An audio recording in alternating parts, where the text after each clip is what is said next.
Good morning, good evening, good afternoon, wherever you are. My name is Matt Pierce, the Learning and Video Ambassador for TechSmith Corporation. So glad that you're with us today in the Visual Lounge.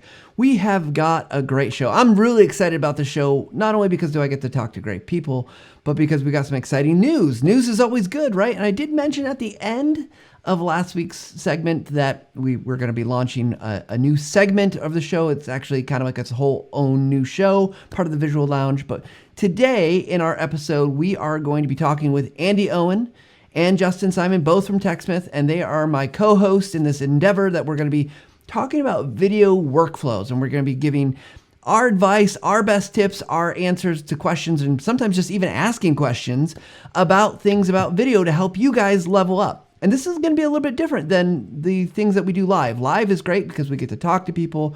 We are providing other types of advice, but this is going to be a pre-recorded segment that we do, and we're going to drop them once a week, and we're going to tackle some of those issues that we want to get a little bit deeper on in helping you guys make better video. So we're super excited to be able to talk about this and have everybody with us today. So what we're going to do is we're just going to jump in. Let's go ahead and welcome Andy and Justin back to the Visual Lounge. Hey, guys. Hello, hello.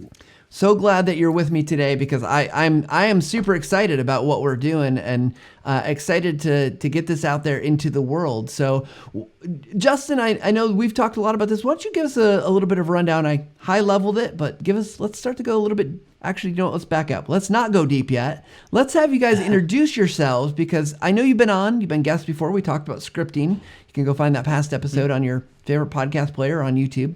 But let's do introductions, get grounded here. I'm just so excited to get into the content. So Justin, go ahead and tell us a little bit more about yourself. Yeah, so my name is Justin Simon. I run our entire content team here, so that spans everything from social content to our blog to our video content, the marketing side. So yeah, I run our content team, and for this particular new series that we were looking at, for me it was interesting just as somebody who's not a video expert to be able to talk about video and what it takes to make better videos. And I'll tell you, we've recorded the first 5 episodes already, and I feel like I learned so much just in recording 5 episodes and talking about video. So I'm super excited to continue to have that conversation today. Absolutely. Andy, go ahead and introduce yourself.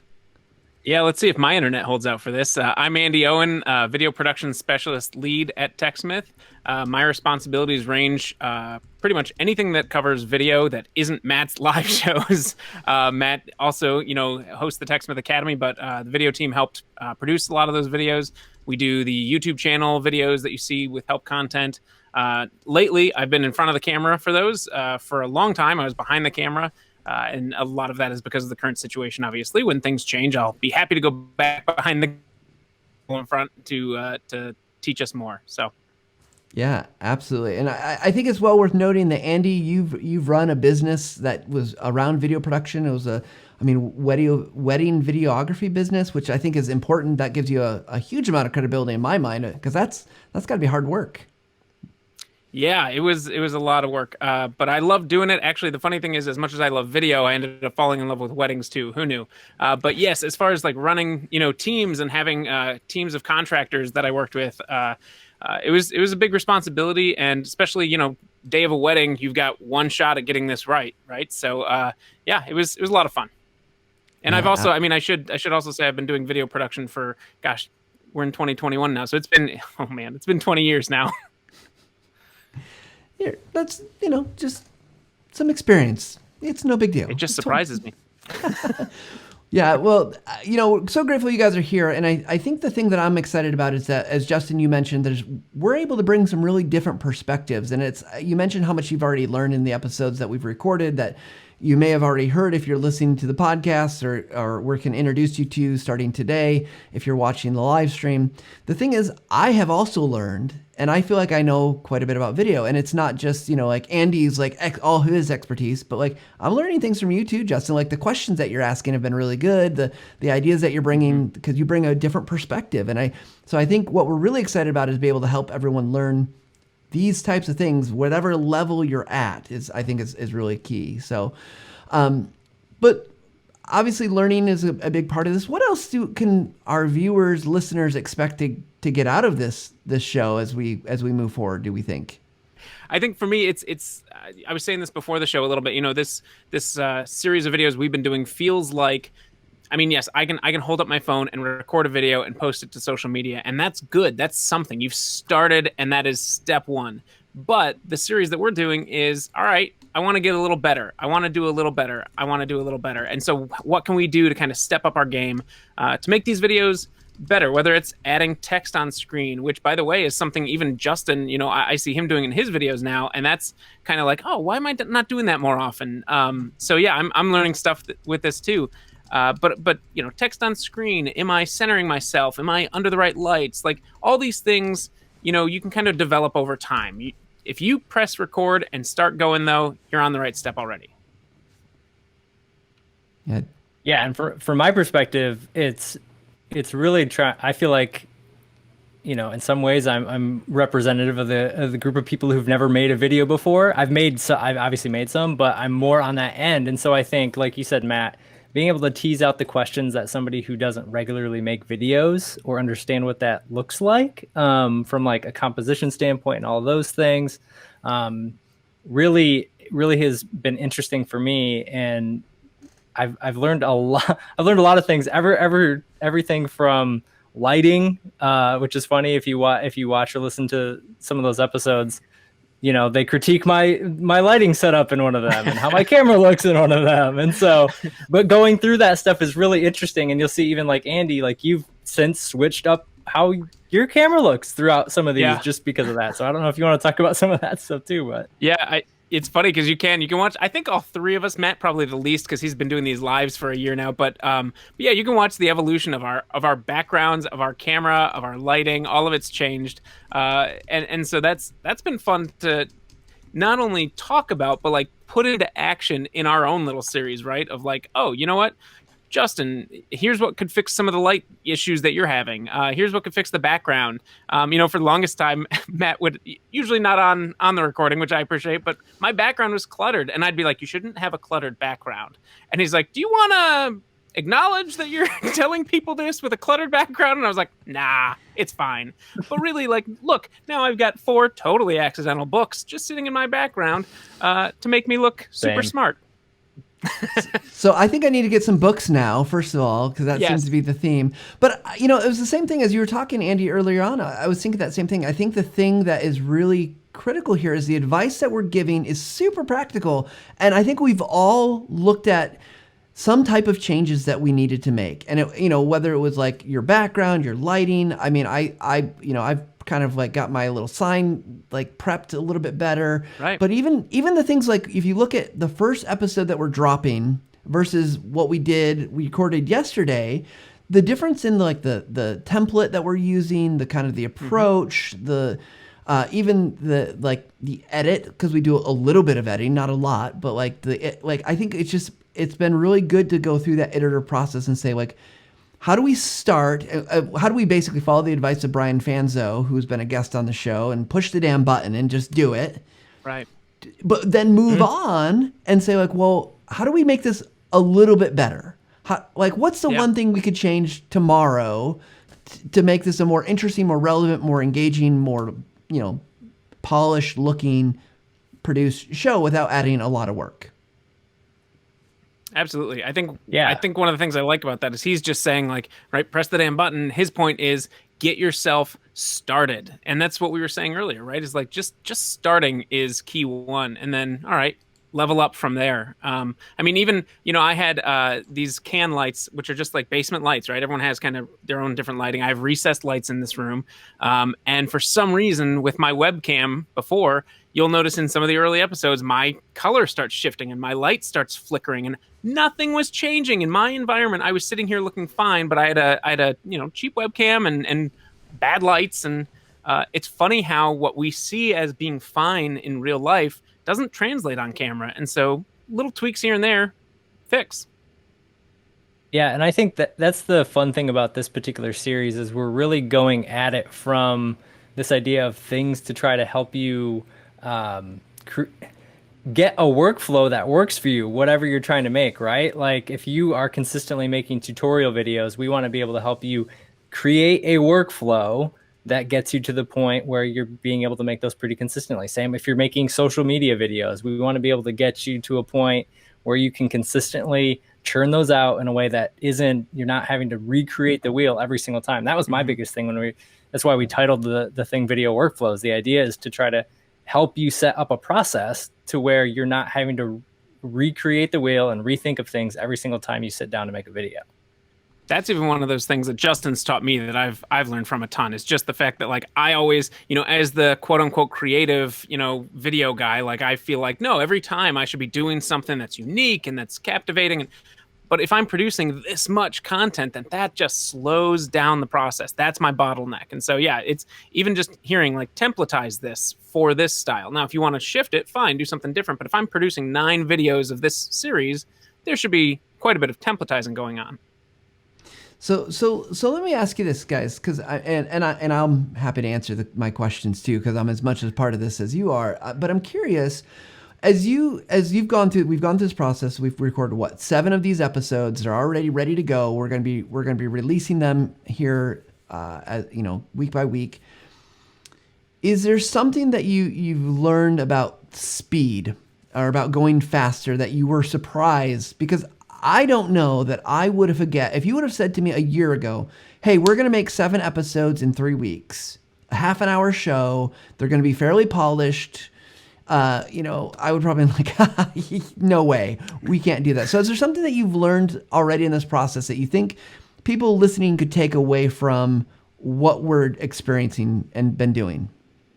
I mean, for me, it's that curse of perfection, and as soon as you can let that go, you can start actually doing things, right? Like, I think that's the fun thing about this particular series, and it's sort of inside baseball, but when you can watch all the first 5 right now. If you go to techsmith.com/video workflow, you can watch those first 5 episodes, and you'll see each one of them progressively get different. And you'll see the first one isn't nearly as good as the 5th one, and the 5th one won't be as good as the 10th one. And so it's just continuing to level up. But if we would have started with this idea of like, okay, we got to get this perfect, we got to get all these layouts right, we got to get how we're talking about this just perfectly right, it would have crippled us and we would have never gotten it out. Instead, what we did was we literally laid out a few bullet points and we're like, we're going to just have a conversation about it and see where it goes. Yeah, I'm very reminded of the episode we recorded, and I don't remember which one it was, where suddenly there was a knock at the door right next to me.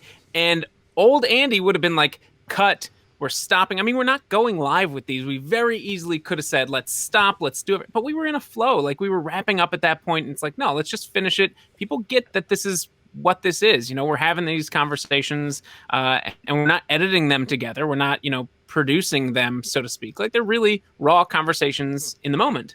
And so old Andy would have been like, nope, either start over or let's go start from there and go at it again. But you guys agreed, nope, we're good. Let's just push it. It's fine. And I think that was one of those things where when Justin says like set perfection aside, he's not kidding. Like that was a tough one for me. The thing I'll add too, though, real quick on that, because we did put thought behind it, right? We didn't go completely in with no idea of what the series would be about or what topics we would cover. So I do want to say that as we talk about a video series about planning and some others, those things are important. Absolutely. But we didn't like script out what we were going to talk about. It was these topics and a few key ideas that just to keep us on pace. So that's the thing I would say. Like, you do need to do a little bit of work ahead of time, but not nearly as much as you might think. Well, I think the other thing that we did that I think this is a lesson for everybody is, and I've got one really specific example where we broke it, is that like we put very strict parameters, right? We said episodes are no longer, we don't want them to run longer than 30 minutes. So we're constrained. We're not going to do a second take. We're not going to, like we tried to box it in and say, wait, we're going to put an hour meeting on our calendar. We've got 10, 15 minutes for prep. We're going to record for 30 minutes and it's kind of the wrap up, right? And I think a couple times we were chatting, so it went a little bit longer, but that was more because we were chatting.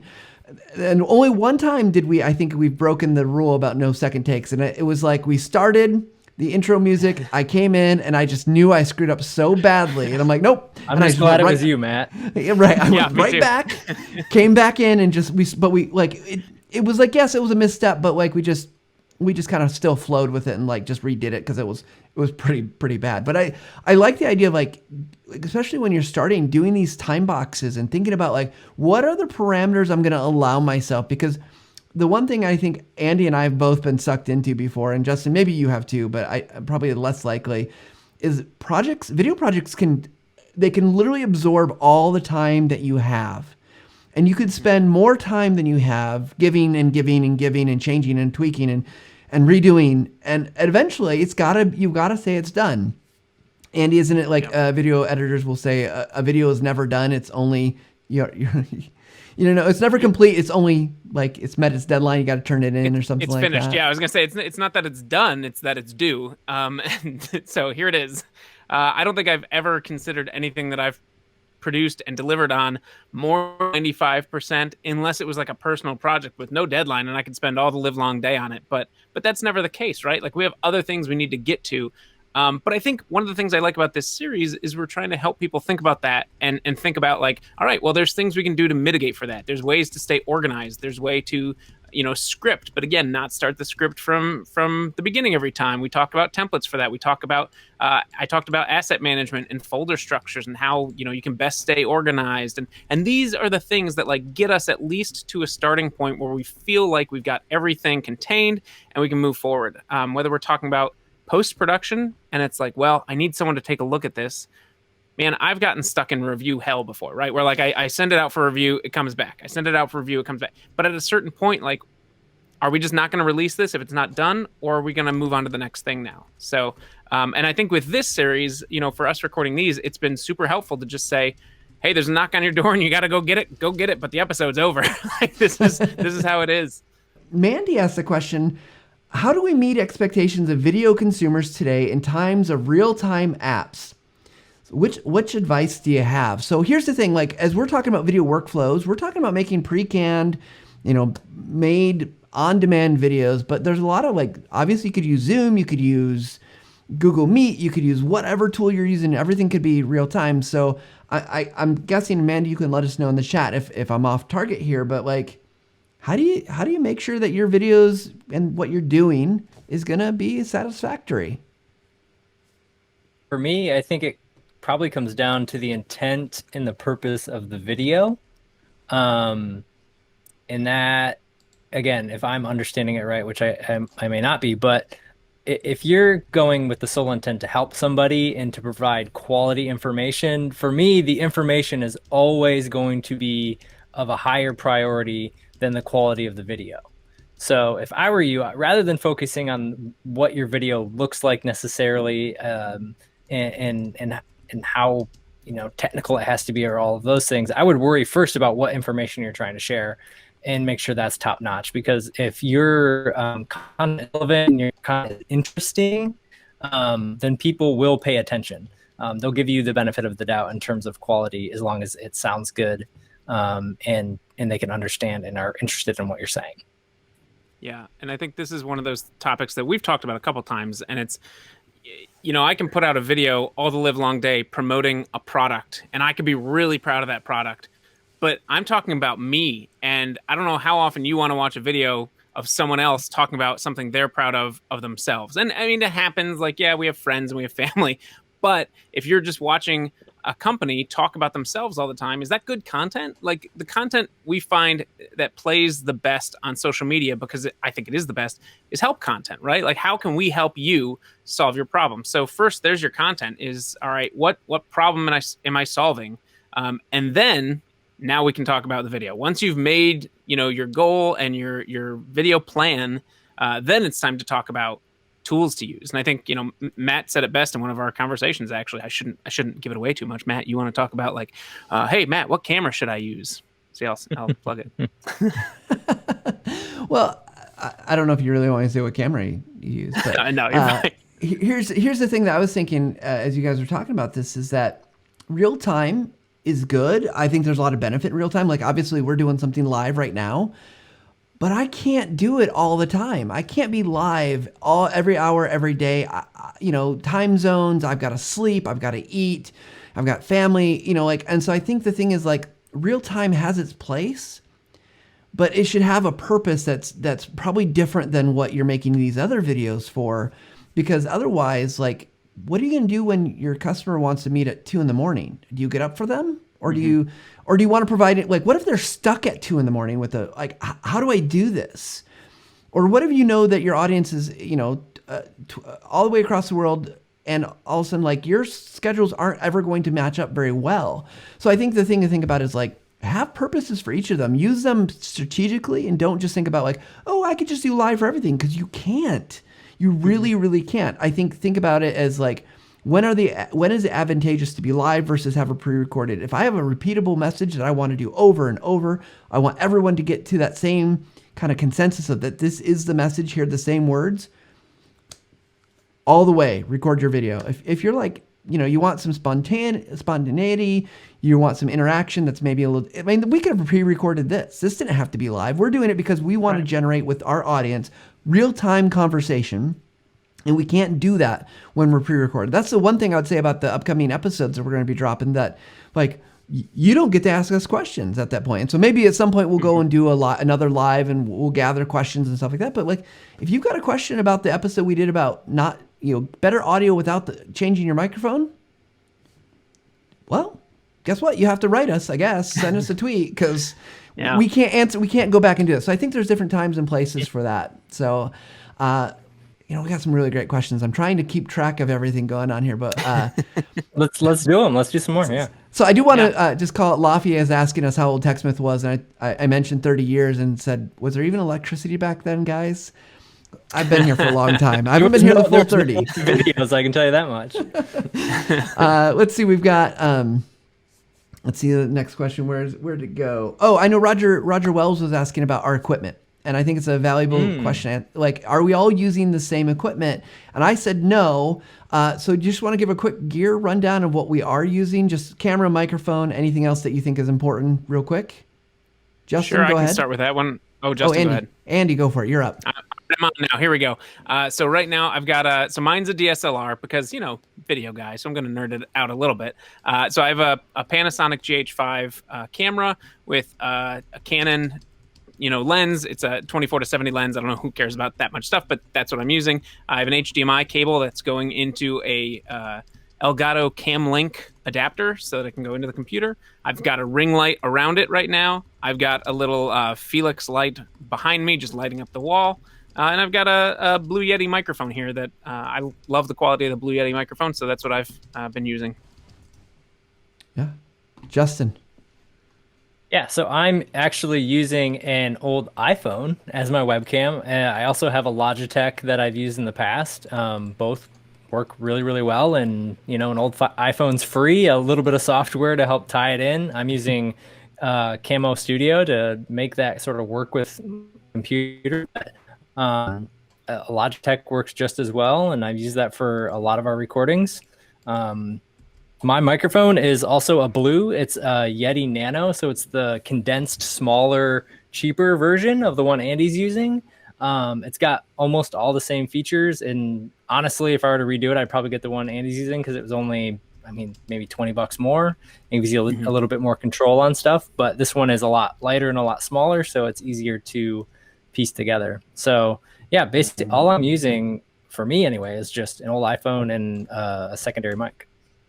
Yeah, absolutely.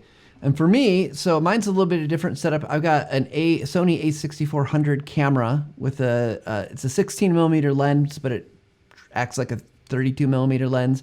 I've got a shotgun microphone just off screen above me. So that's kind of one difference, that it gives me a little bit clearance here.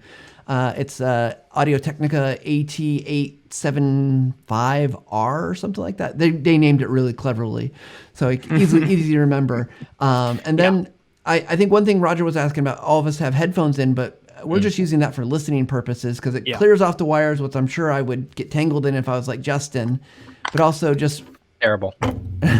It just removes the echo so our microphones don't pick it up. So that's kind of the gear.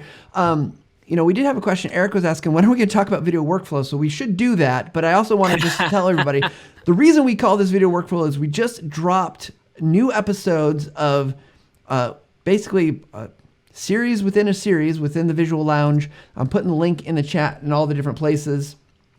You guys can go check out the episodes. I think we've got 5 episodes out there right now. They'll be in the podcast if you're listening live. They're going to be dropping week by week, so they'll just appear in your podcast feed wherever you listen to podcasts. Go subscribe to the Visual Lounge. But I think on YouTube. And on YouTube, they'll be there as well. So we'll have them in all the different places. A couple other questions I want to make sure we get to here. Dan Nunez on Facebook says, I have a difficult time compromising when it comes to my video projects. Where do you refuse to settle in terms of your standards? What have you learned to accept in order to hit timeline? I think we talked a little bit about those things, but any limits here of things that you refuse to settle on? I can't slink off camera right now, but I really want to because I'm just like, man, that's a tough question to answer. Because, yeah, like I said, no video's ever done to a video editor. Like, that's like asking an artist when they're done with their painting. I mean, it's just, you can keep going and keep going and keep going. And at a certain point, you're just like, ugh, I probably should have stopped. That's when you should have stopped. It's like right before that point. But to quantify that, I think, again, Justin said it before, the content has to be good.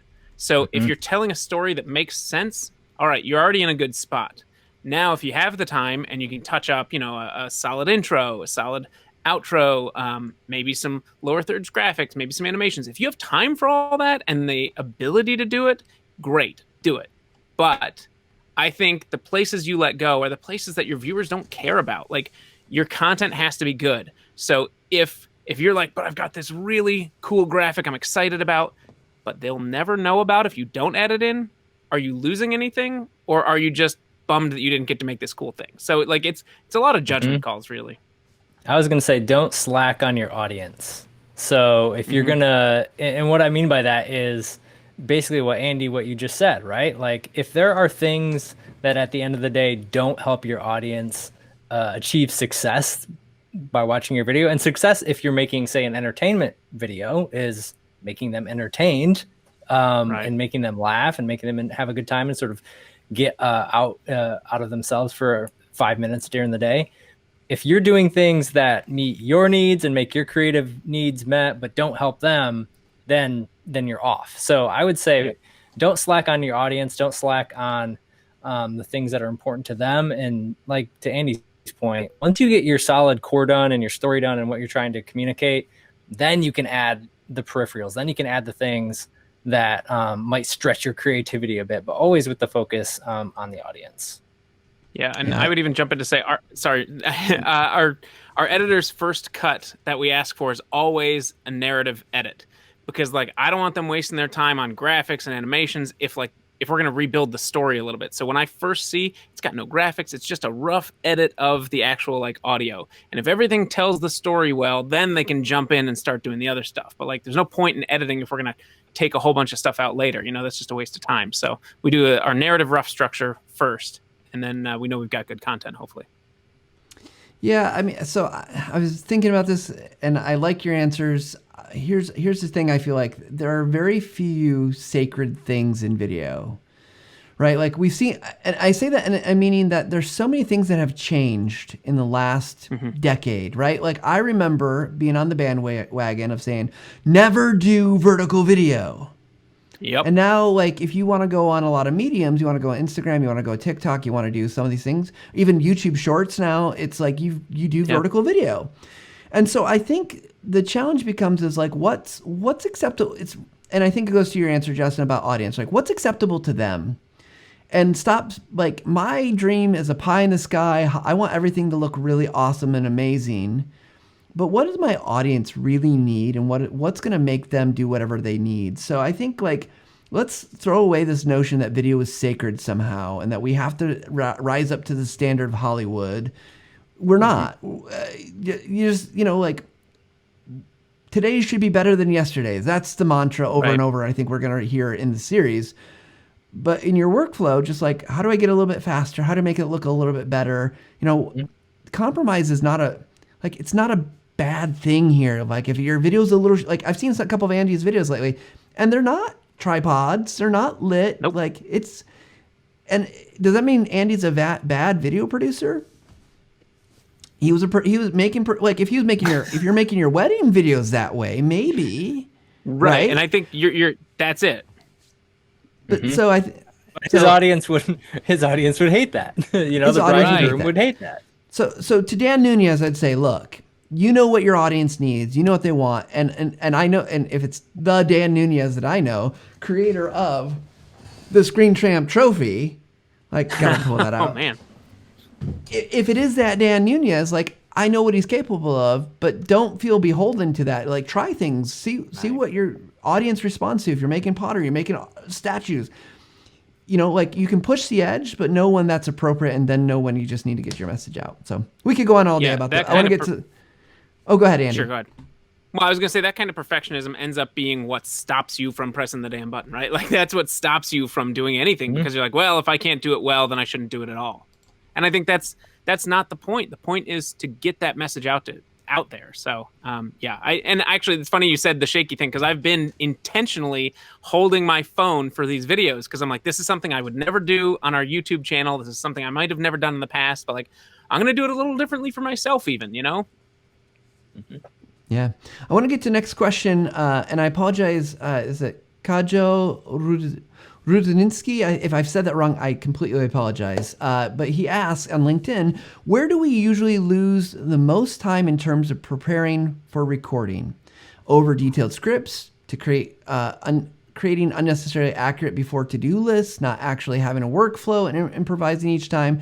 So where do you find that pre-production workflow stuff you're actually kind of overdoing and probably overkill to actually get to the production? Justin, looked like you wanted to say something. Yeah, I mean, and again, it's because I think there's so much good stuff that's going to drop in the series about some of these things that get into the nitty gritty. From a high level piece of it, though, it can go both ways. You can under plan and then get into the edit, and now you're just going to be lost in the edit because you maybe shot way too much footage or you rambled way too much on this thing, and so now you're trying to clean up all the mistakes that you could have pre-planned, or you get so bogged down kind of in the perfection thing of like trying to get the perfect script and get everything right and get all your lighting and on camera and all that stuff just perfect before you get set up. But I think probably if I were to guess, most people under plan and then head into it and then either get lost in the middle of it or aren't able to even finish because they get in the middle and it gets really, really hard because they don't know what the outcome is going to be. Yeah. Yeah. I feel like I've got my skills are solid in video. They're less solid in writing. And so for me, the first few scripts I shared with the team to edit were probably like lengthy blog posts, like maybe too long for a blog post even, right? And so having someone edit that helped a ton. But the first thing I could have done would have just been to read it out loud. Am I bored? Am I showing anything when I'm talking for 10 minutes? Like, is this a visual or is this just me like narrating my own best practices and thoughts? Because video is a visual medium. I mean, when we're splitting it for podcasts, we also want to make sure it's an audible medium, but it's a visual medium. So what am I showing when I'm talking for this long amount of time? And I think that's one of those things that people forget. Like, there's going to be something on screen. Is it just going to be me reading to the camera, or is there's something worth showing here? Because if not, cut it out. It's content that no one's going to see and isn't going to bring value to your project. Yeah, absolutely. Okay, I'm going through all your guys' comments. A lot of great comments. And, a couple things about making a cinematic film with Camtasia. Probably you could. Not sure that's what you want to do, but you definitely could do that. I don't want to discourage anyone from trying. Right. There was another question in here. Again, I'm just trying to get through it, but it's not for live, but for recorded videos. Roger Wells asked another question. He says, single camera versus multiple cameras, advantages, disadvantages. So obviously this gets to Andy, to your ball game. I'm guessing, Justin, have you ever shot a multi-camera video? Never. Okay. And disadvantage, it's complicated. I'm adding a layer of complication that that I can't handle. I'm good with the one for now. When I can master this, I'll get on two. Absolutely, Yeah. absolutely. Andy. Man, advantages is the control. Like there's so much you can control. When you have multicam and your main speaker makes a weird face, man, cut away, cut to the second shot. It varies up. We said it's a visual medium already. Like this varies up what you're looking at. So instead of just staring at one person's face all the time, you can cut away to the next shot. This is where B-roll comes in. We haven't even spoken about B-roll yet, but that's additional footage that kind of supplements what you're talking about. So multicam videos, I love them when I'm doing interviews in particular. Disadvantages, now we're talking about file storage because you've got however much, if you did a 45-minute interview with someone and you're shooting at even HD footage, you may come out of there with a 10 gig project, probably more, but that's for one camera. So now you've got 3 of those. Do you have the file storage space for this? Is it an external hard drive? Because that might slow it down too. So there's all these different things that you need to think about, like what kind of gear are you using? And is this really worth doing? For interviews, for me, yes, I love it because I think it's similar to a live production, which is, my background comes from that as well. And so a live production, you want to be able to cut between your interviewer, interviewee, maybe a 2-shot of them, maybe a big wide shot.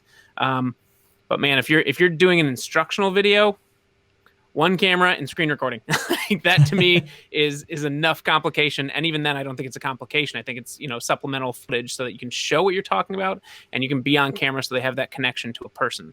But man, it depends what your project is. Yeah, absolutely. And I was going to add to what you're saying, Andy, is I think one of the challenges is like, if you're doing a screen recording, it's like a second camera, first of all. But also, the going to the earlier question about, where do you caught up in like time spent and kind of overkill? If you're doing multiple cameras, you have to plan. Like what are the 2 cameras? What are they focused on? But let me just say, if you want to try the 2 camera kind of effect, and Justin, this is a tip advice for you, you can do this with 1 camera.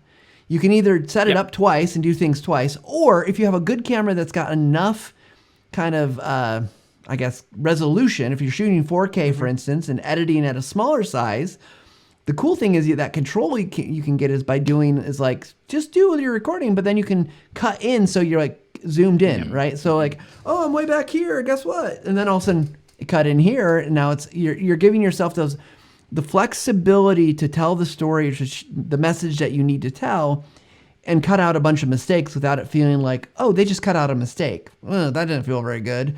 But you've got to plan it. So you're going to add, I don't know, Andy, I don't know how much time we'd have to add, but I think the projects that we've done with multi-camera, it added a significant amount of time. Oh, not only in production, absolutely. pre-production, production, and then in editing, because, you got to look at all that stuff.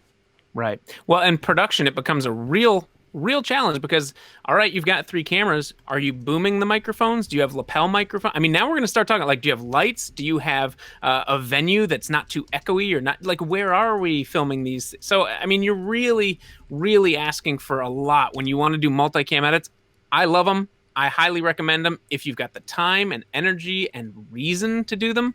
But man, I haven't done them, we have some TechSmith Academy videos that we did, that were great multicam shoots, but they were real intense productions, and we did them intentionally that way because what's nice is then we don't have to have someone live mixing. So Matt's able to focus on interviewing our guests, and the other camera operator and I are focused on that, and then we're also kind of thinking about the edit, but we're not editing anything. We're just letting them talk and having their conversation, and then all the work is done in post-production, and it is significant. It is. All right. It is significant. So I'm just going to answer this one real quick because I can't get to the chat fast enough to see where it actually came into the chat. Someone asked what broadcast software we're using here and if it's Camtasia. It is not Camtasia. We don't broadcast with Camtasia. Camtasia doesn't go to live. We're using Ecamm and Restream to push to multiple places. But so Christian on LinkedIn, there you go. Check them out. They're great. And actually, what I find myself doing is taking the recordings from the live streams and the recordings that we do with the workflow series that we're doing. I bring them into Camtasia, and I can easily cut them up in there. So it's using the right tools for the right purposes. And you could use Zoom, or you could use lots of other things, and again bring those into Camtasia for that editing purpose. But you'd want to be thinking about that. You want to kind of plan that out. But let's Let's kind of start looking towards our wrap up, gentlemen. And one of the things we wanted to end with today is just thinking about mistakes, because we've talked a lot about workflows. We've talked a lot about the challenges of making video. And I think we can all agree that video is awesome. It's got a lot of opportunities to really be helpful in whatever your piece of the business is. But we'll start with Justin first. What are the mistakes that you see people getting into video making that you would avoid, warn them about, and maybe give them an advice to counteract? Yeah, I think the biggest mistake, especially for somebody who's not a professional video person like myself, that you get into is skipping on the prep work. And so I like to sort of do the analogy of like painting a wall or painting a ceiling, right? Like if you go in and you're trying to just throw on paint, like it'll look good for like 5 minutes until maybe it's, in a bathroom and you got humidity in there and it starts to peel away, when really what you should have done is sand it, prime it, paint it, touch it all up, make it real nice, clean everything up. Like that's all in the prep work. Like the painting is like the last teeny tiny step to getting a good end product. And I think with that, the biggest thing for me comes down to the scripting. And a big mistake people don't do is they don't script. And even at a just basic level, like creating an outline and making sure you're on track to the points you're trying to talk about. One example, I was talking with somebody this week and we were talking about creating a feature demo or a software demo, and how they requested a video for somebody to get made. And they said, oh, no problem, I can make it. It'll be real quick. Oh, good. I just need a 2-minute video. Well, it came back and it was a 14-minute video.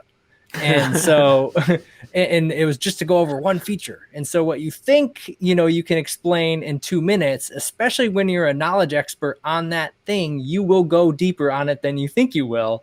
And writing a script, even just a very, very basic one, will help you get through that stuff and keep you on track without rambling on about every nitty gritty thing. And in the end, that will be better for your video and it will be better for your audience. And it seems like even if you're going to spend that time, it's time well spent, because you're going to then have to spend less time in production. Mm-hmm. Absolutely. Mm-hmm. All right, Andy, same question to you. Mistakes and how to avoid them? I think, man, Justin's was a good one. Way to start it off, Justin. I think one of the mistakes that I made early on, so we're talking 20 years ago now, 2001, I remember it was in college and we were doing a nonprofit video, and it was one of my first, like, I was the editor, right? And we haven't talked much about editing in these conversations yet, so it's fun to get to talk a little bit about this. But when I had my first review, my professor was in charge of the project for our client, and she came back and she looked at it and she goes, "What's the matter with you?" And I was like, what do you mean, what's the matter with me? She goes, "Did you use every transition that we have? Like, how many transitions are here?" And I was like, "I don't know. I thought they were really cool. Like, we have these transitions. Shouldn't we use them?" And it's such a common mistake. Now, again, transitions are great. They do have a purpose. If I'm doing a video for, sheep herding or a dairy farm down the road, then the barn door transition makes sense, right? It applies to the video I'm working on. If I'm doing an old Western video, then the star wipe makes sense. But if I'm really just doing a tutorial, then that would pull me out of the video so fast. Like, what did I just watch go by? So really for me, it's, if you want to use a transition, awesome. Pick something that either A, enhances the video, or B, at least is, what do I want to say? Not continuous, but like something that brings continuity to the video, so that you're using it again and again. It's the same one. We know what to expect. For me personally, I just like either adding in a fade to black, a fade to white, sometimes a cross dissolve, not often. I'm not a huge fan of the use of cross dissolves. It can sometimes be a little wonky. But really, like, whatever transitions, whatever effects you bring into your video in post-production shouldn't just be because it's there and it's cool. It should be because it adds to the video. I love it. So now you guys can all send your sheep herding tutorial videos to Andy. You can find him on LinkedIn and on I'll review Twitter. No, it's an excellent point, and I love that. I love that because it just makes me laugh. But I guess the mistake that I think I see, especially people who are brand new to video, and it's kind of similar to the idea of using every transition, Andy. It's they just try to do too much, and they try to dig in so far and make something so grand on their first video, and I'm guilty of this, that they think they have to eat the world in a single bite, and you don't. Like, Right. And if you've been listening to the podcast or watching the live stream over the last year, you've heard me say, like, level up, right? It's like you don't go into the world of your video game or to whatever it is that you're doing and just all of a sudden become an expert. So start where you are and grow with where you are. Use those things to just progressively get better or to do more. You don't have to have this amazing first out of the gate video production. For most, like if you're doing a training video for your organization, no one's expecting a Steven Spielberg Oscar-winning performance as a director, cinematographer, writer. And if they are, you need to level set with them, because that's not realistic for 99.999% of us, right? Like it doesn't work. And so I think people try to do too many transitions. They try to do too many cameras. They try to do too much with their audio. They try to do too much with their script. You're just trying to do everything. And if you just let that alone. And I think it goes back to the advice, kind of know your boundaries, know what's good enough, and then progressively push that forward. But like, I think I make that mistake still. My eyes get too big. And like, oh, I want to do that because it's so cool and it's gonna be awesome. And right. We did that some with the TechSmith Academy when we first started shooting it. We've done it with tutorial videos that I've created. We've done it with I think even there's been times in the live stream when I'm like, I'm gonna do all these things, and realizing like, nope, simple is better. The one thing too with that is that first video you make, you're probably the only one that will remember it.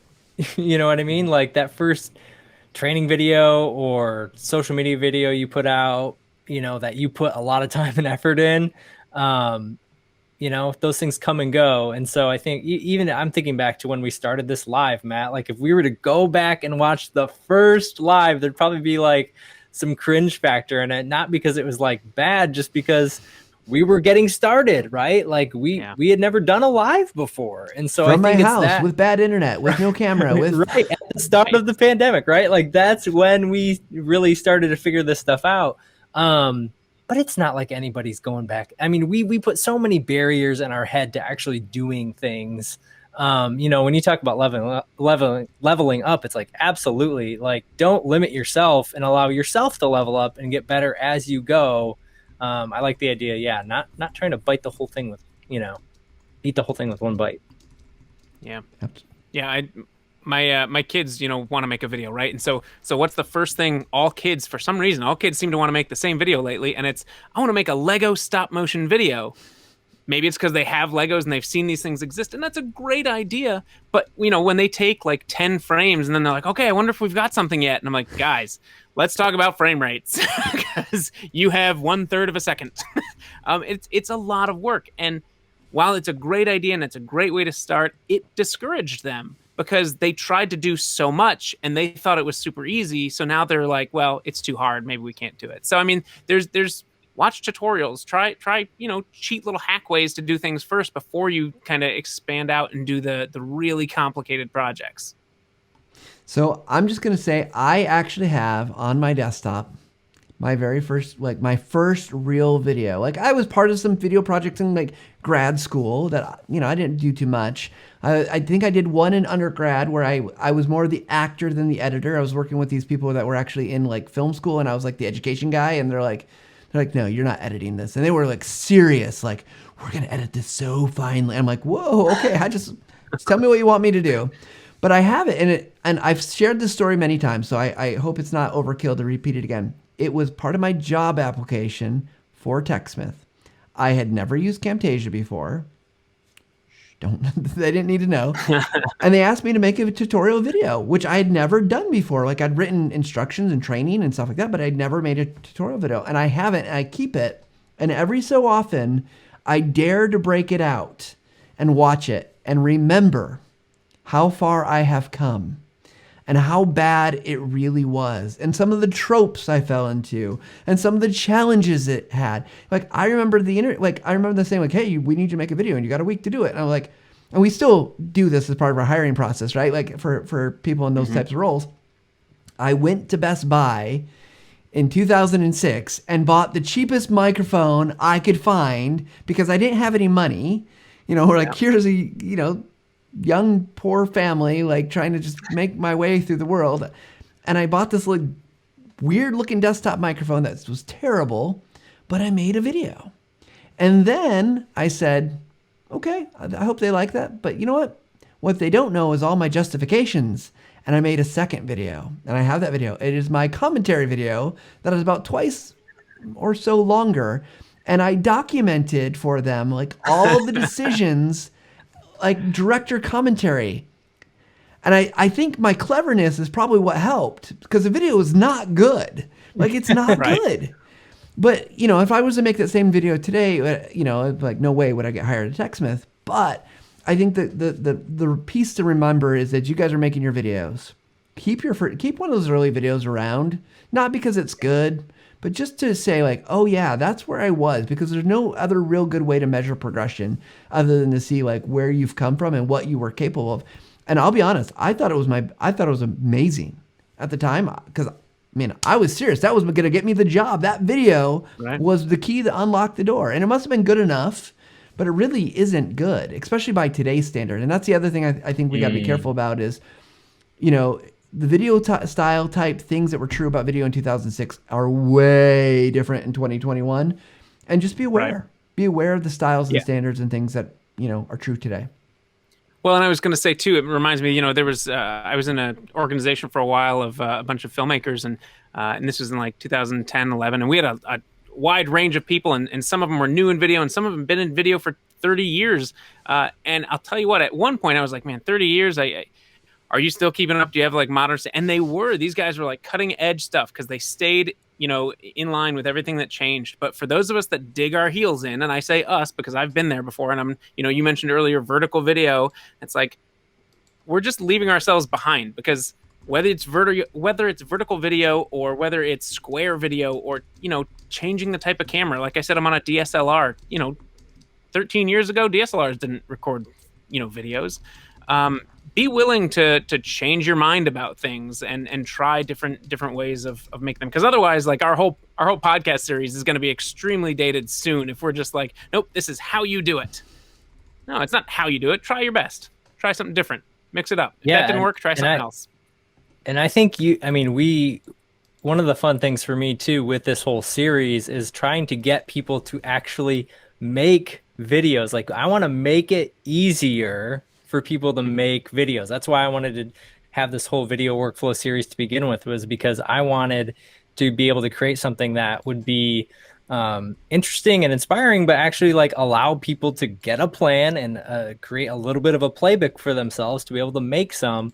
Because it feels like video is oversaturated and everybody's doing video, and video is the thing. The vast majority of people I talk to are not making videos.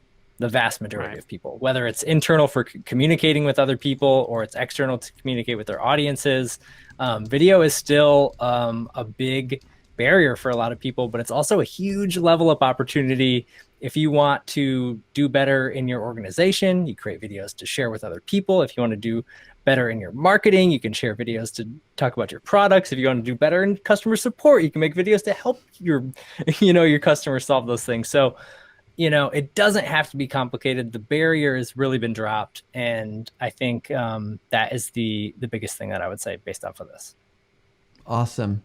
Well, I think that about does it for time. We should probably wrap things up. We want to thank everybody for tuning in today and joining us. Some great questions, a great chatter in the comments. But we're so grateful for you guys to tune in and join us every day or every week. Check out the new series. I did just drop the link to the series so you can go watch up to I think we got 5 episodes we've dropped today. If you want to watch it right now, you can go out there to techsmith.com/video-workflow.html. Or you can if you just subscribe to the podcast, it's going to be part of the Visual Lounge podcast feed. So you don't have to do anything different if you're already subscribed on your favorite podcast platform. The other thing I'll say, if you're liking the content, leave feedback, like us, subscribe, do those things that we know that this is worth your time and worth our time to continue. But you guys are awesome. We appreciate our audience so much. And we'll just end on this with you guys with me today. If there's anything that you guys can do to get better, it's to keep practicing. Take whatever you know today and level up and get a little bit better tomorrow. And that way you're going to make the best video possible. We want to thank everybody once again, and we will see you all next time.